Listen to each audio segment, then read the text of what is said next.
ஆணாதிக்க மனநிலைகள் எடப்பாடி பழனிசாமி செயல்படுவதாக அமைச்சர் சிவசங்கர் குற்றம் சுமத்தினார்.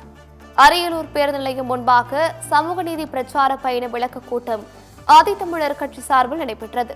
இதில் பங்கேற்று பேசிய போக்குவரத்து துறை அமைச்சர் எஸ். சிவசங்கர், உதவி என்பதே இருக்கக்கூடாது என்பதற்காக தான் உரிமை தொகை என முதலமைச்சர் பெயர் வைத்ததாகவும், ஆனால் ஆணாதிக்க மனநிலைகள் குலவிளக்கு உதவித்தொகை என்கின்ற பெயரை எடப்பாடி பழனிசாமி வைத்திருப்பதாக விமர்சித்தார்.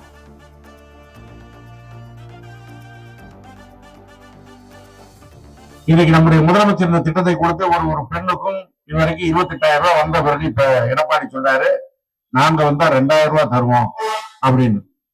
அதற்கு ஒரு பேர் வைக்கிறார், குலவிளக்கு உதவி திட்டமா. இந்த உதவிங்கிறதே இருக்கக்கூடாதுன்னா நம்முடைய முதலமைச்சர் உரிமை தொகைன்னு கொடுத்தார். ஆனா இன்னைக்கும் எடப்பாடி பழனிசாமி அந்த ஆணாதிக்க மனப்பான்மை இருக்கிற காரணத்தினால் அதை உதவித்தொகை என்கின்ற பெயரை மறுபடியும் மாற்றி வைக்கிறதுக்கு முனைகிறார். இதுதான் திமுகவுக்கும் மற்றவர்களுக்கும் இருக்கின்ற வித்தியாசம்.